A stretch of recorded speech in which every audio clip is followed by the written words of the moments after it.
Two roads diverged in a yellow wood, and sorry I could not travel both and be one traveler. Long I stood and looked down one as far as I could to where it bent in the overgrowth. Then took the other as just as fair, and having perhaps the better claim because it was grassy and wanted wear. Though as for that, the passing there had worn them really about the same.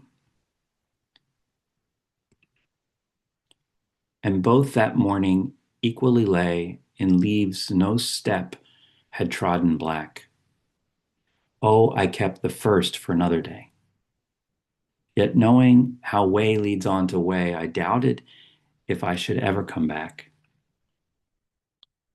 I shall be telling this with a sigh, somewhere ages and ages hence. Two roads diverged in a wood, and I took the one less traveled by, and that has made all the difference.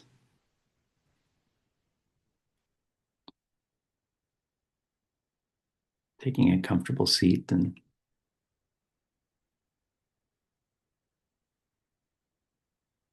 finding yourself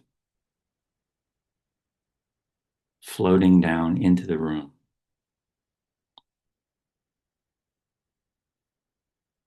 With your hands receptive on your lap, facing upward.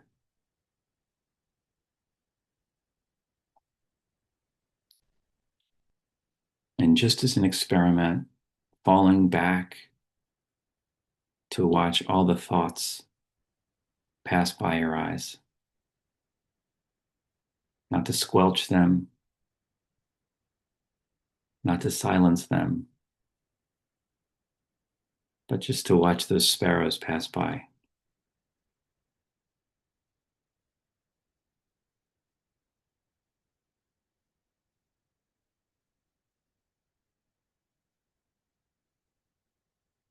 And then straightening the back,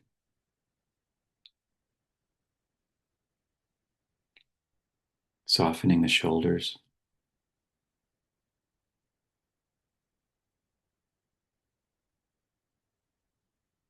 straightening the neck just by a millimeter.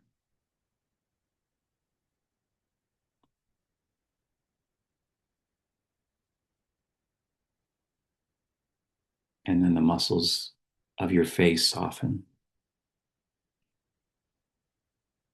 the cheekbones and around the jaw.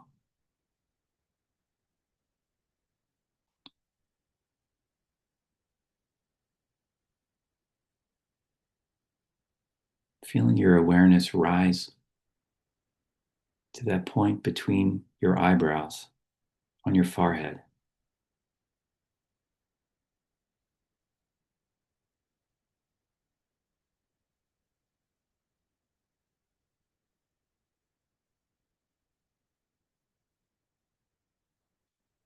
And then we're in it. And the room begins to cathedralize.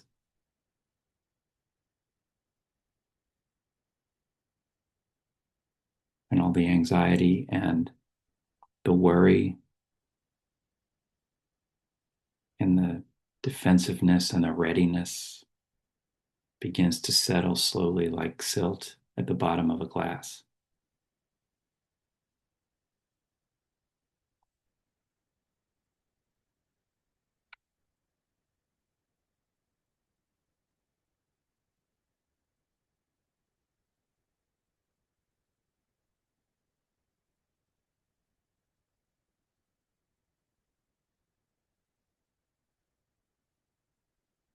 As you breathe into the count of 4,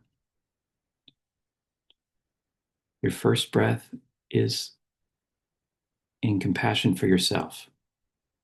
Just breathing in whatever it is that you have, that you're carrying around today. Paradoxical intention, Viktor Frankl called it, just saying yes to it. to the count of 4 with a pause.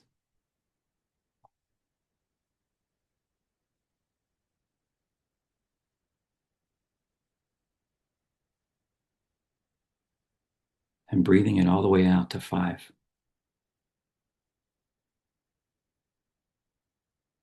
Sometimes I actually even make the motion of like helping it out of my heart.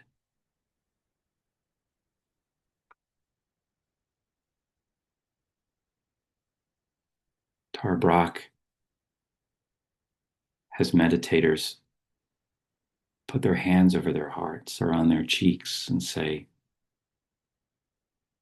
"Dear one, I'm here for you." Or even, "It's okay, sweetheart," as a way of self-soothing.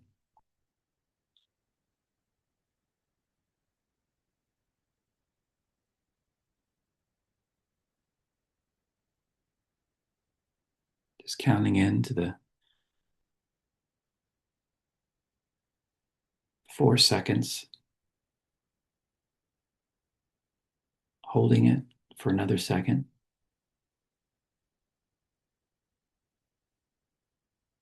and breathing it out.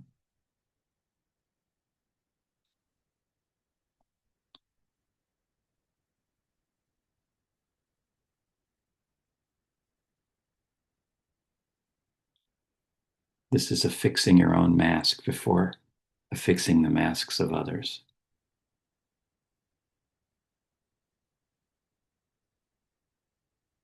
And then a loved one, someone who is struggling, someone to dedicate this practice to.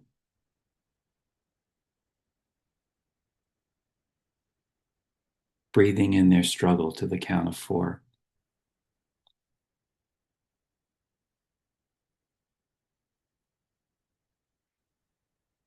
And then inflaming it in the forge of the heart.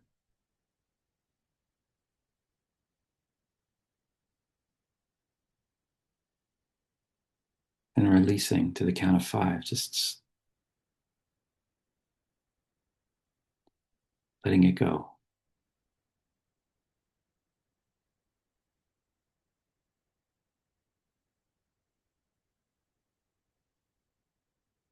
The count of 4.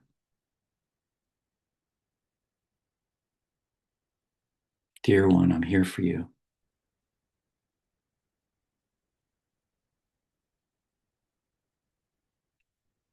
And then releasing it, letting it go.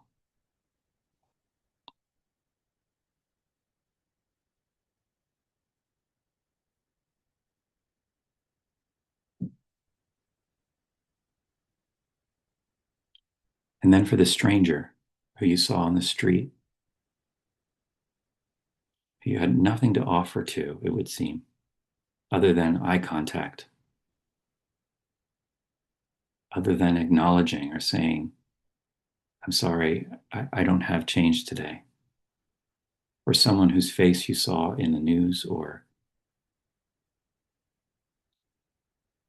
a whole people. Breathing in that struggle to the count of 4.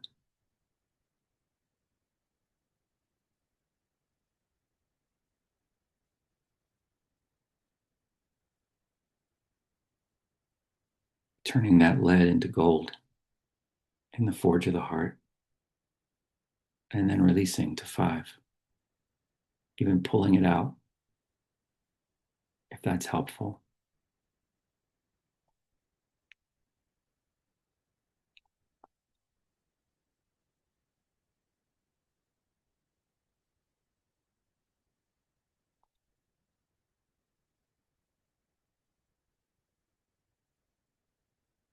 And now for the last breaths, just watching your thoughts go by and waiting for the gaps in between thoughts. The sense that in the gap, that's where reality is. That's where you really live.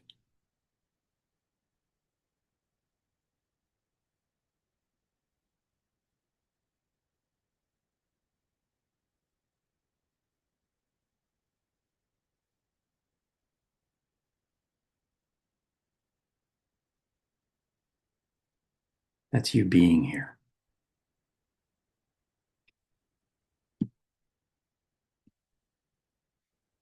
The road not taken.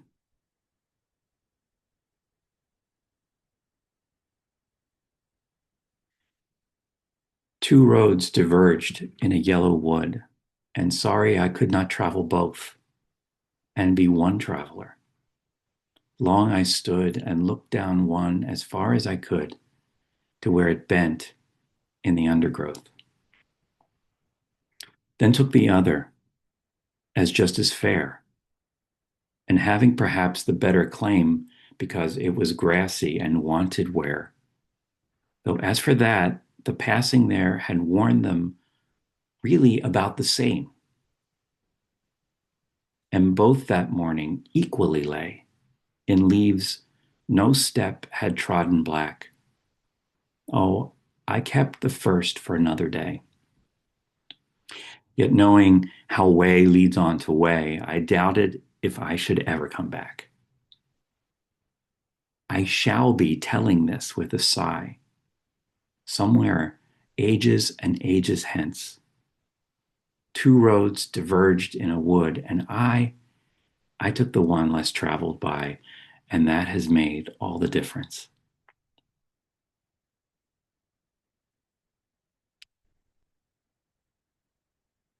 My dad loved teams. He had tremendous pride in his teams. He loved his country.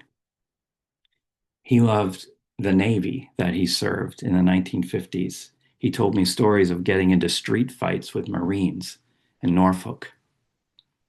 He loved the Democratic Party. He loved his city. He loved the Philadelphia teams. He loved his union of electricians. The understatement of the century is that we were different that way. He had patriotism and allegiance and pride, but I always felt that if I were born in Japan, say, my life would look completely unrecognizable due to the samskara, it's called in Buddhist language, that would have determined my conditioning and my circumstances. But my father loved getting taken up in the fight. He had no problem taking sides, and he, in fact, embraced the side that he chose. And as for me, growing up, I realized at a certain point that that was never going to happen. I couldn't help seeing both sides. I couldn't help thinking if my dad were born in Cincinnati, he would be cheering for the Reds. So it all seemed a little funny and even useless to get involved in.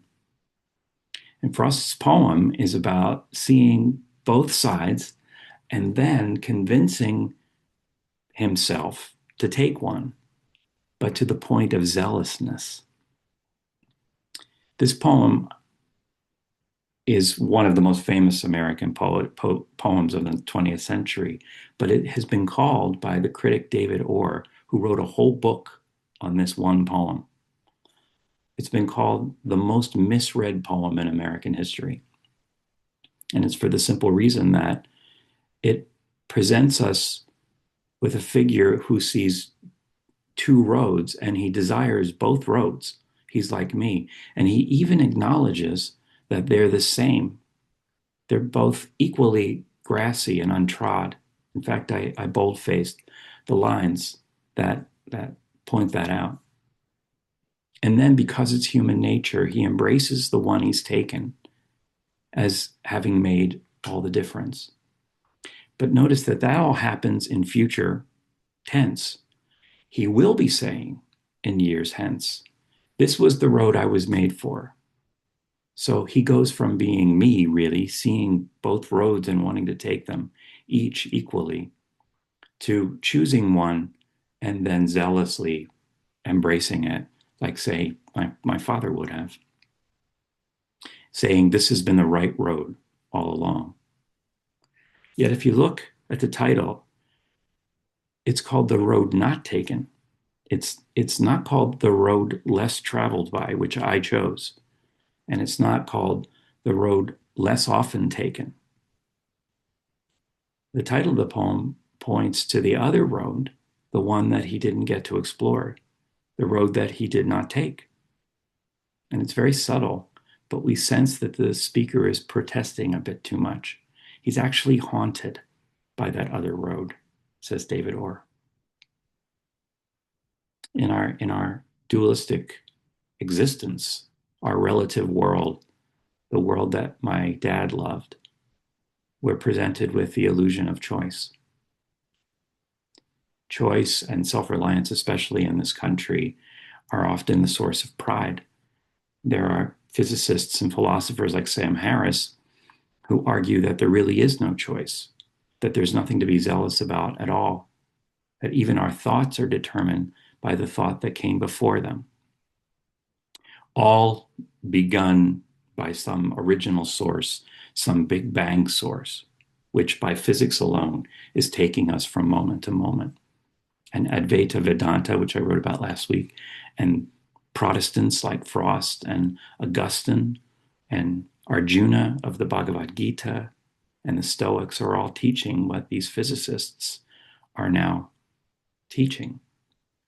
The best version of this, for me, comes from Ajahn Chah out of the Theravadan tradition, where he was this forest monk who was given an amazing ancient chalice one evening. And he took the chalice and filled it with water and began to drink from it. And his disciple says, Ajahn Chah, be careful, because that is a very ancient chalice. It's a very special chalice. Maybe you shouldn't be drinking from that. And he looked at the chalice and said, to me, it's already broken.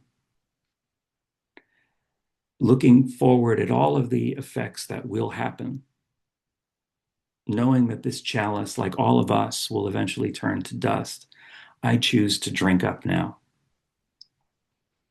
I think the lessons of physics and the chalice are connected to this poem, that this film is already recorded the moment that it's conceived of. And yet, Buddhism is full of teachings about what we should do next. The whole Noble Eightfold Path is instructions on how to behave in the world. And for the longest time, I had trouble reconciling that choicelessness and the supposed choice of these teachings. In fact, it's the message of right effort, which is the next spoke in the wheel, the sixth step of the Noble Eightfold Path. And right effort is part of the samadhi category, the last category of three, which is about mental discipline, in which we end and avoid harmful, unwholesome habits, and we water and cultivate the wholesome seeds planted deep inside us. At the same time, Buddhism says surrender and accept everything. It's already broken. I think that this middle way of the relative being real and the absolute also being real is the beauty of Buddhism for me, because it allows me to be who I am, one who doesn't take sides, but it also encourages me to make a choice sometimes. The ultimate teaching of Buddhism is like the Christian idea of being in the world but not of it. The chalice is already broken, but you have to drink up, not despite that, but because of it. But at the same time, give up zealous solidarity with teams and sides, and be willing and open enough to acknowledge sometimes that there's another way. In other words, don't get in too many fights with Marines in Norfolk in the 1950s. And I just think that that's tremendously freeing. It's the lesson of good sportsmanship. You get in there and you play the game as though it matters. And at the end of the game, you shake hands because it really doesn't matter. And that seems to be the message of Frost's poem too. Here it is one more time.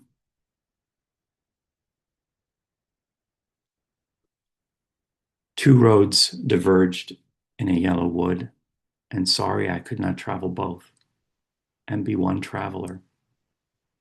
Long I stood and looked down one as far as I could to where it bent in the undergrowth. Then took the other as just as fair, and having perhaps the better claim because it was grassy and wanted wear. Though as for that, the passing there had warned them really about the same. And both that morning equally lay in leaves no step had trodden black. Oh, I kept the first for another day. Yet knowing how way leads on to way, I doubted if I should ever come back. I shall be telling this with a sigh, somewhere ages and ages hence. Two roads diverged in a wood, and I took the one less traveled by, and that has made all the difference.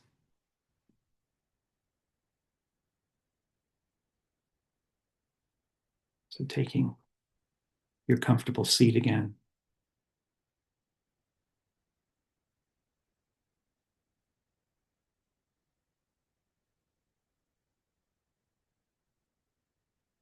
what is there in this right effort, in these practices?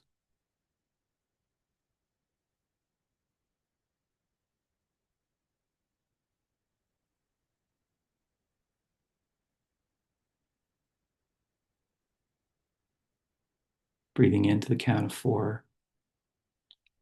And as you do, just straightening your back.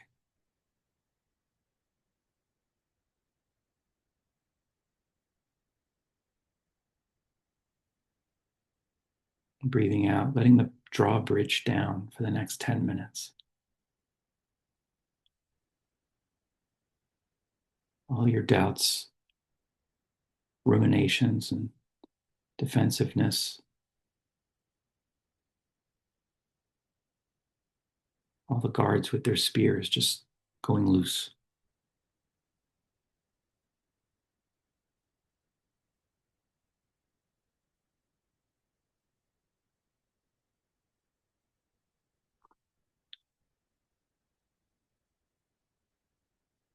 One of the freedoms that comes of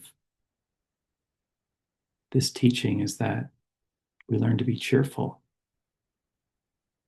about even the worst of it. It's already broken. Drink up.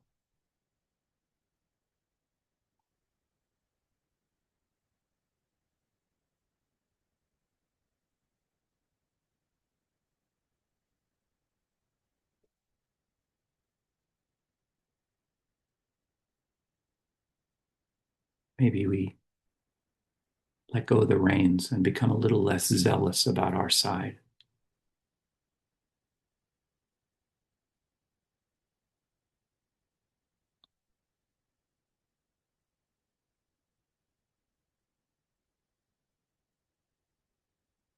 It takes us maybe a moment longer to judge than it would have.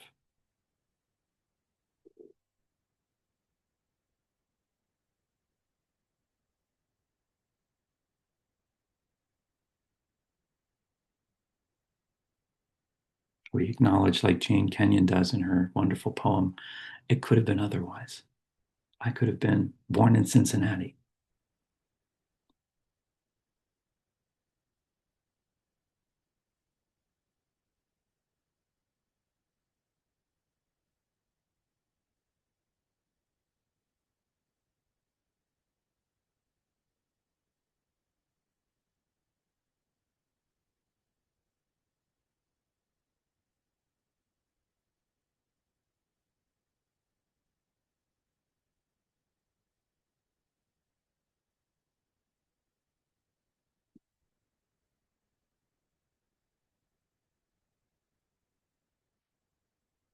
Straightening your back, lengthening the neck by a millimeter.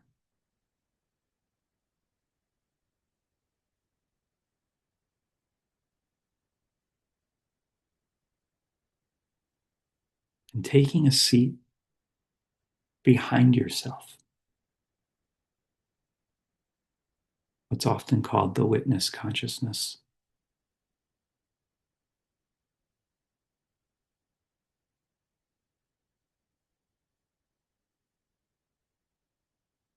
And from the perspective of the absolute,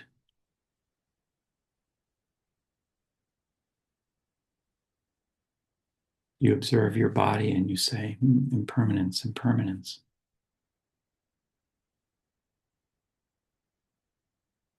If it's changing, it's not me. Sargadatta says, if I can lose it, it's not me.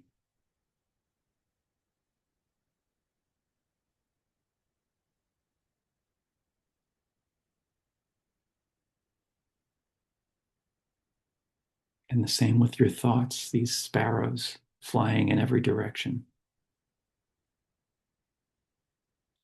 A thought come from another thought, come from someone else's thought.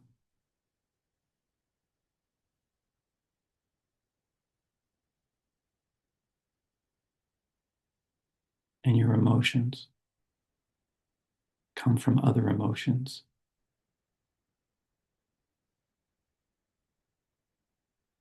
One retaliation leading to another, one desire leading to another. If it's changing, it's not me.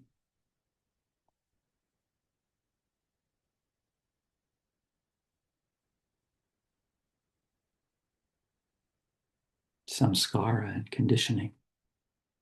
That's the fourth aggregate.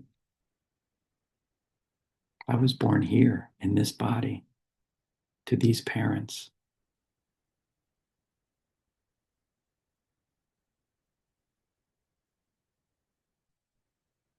It determines so much of what I think, what I believe, what I think is true.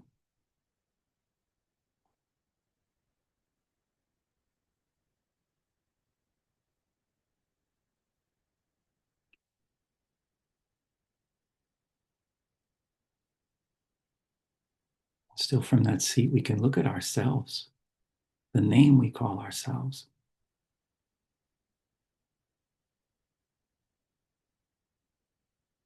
Memories, we can lose those too. They must not be me.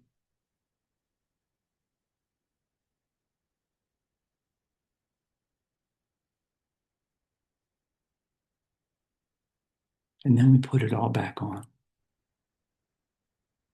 We drink up the memories. It's already broken. We put on our emotions like a beautiful coat. And knowing that it's just a beautiful coat, that makes all the difference.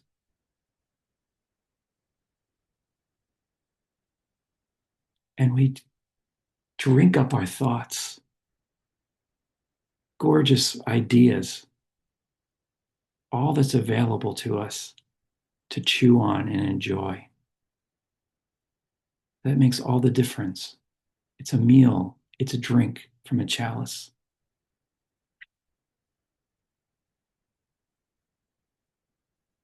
And we feel our body, we feel the pain, and through that, compassion for others' pain. And we feel the pleasure. And that makes all the difference.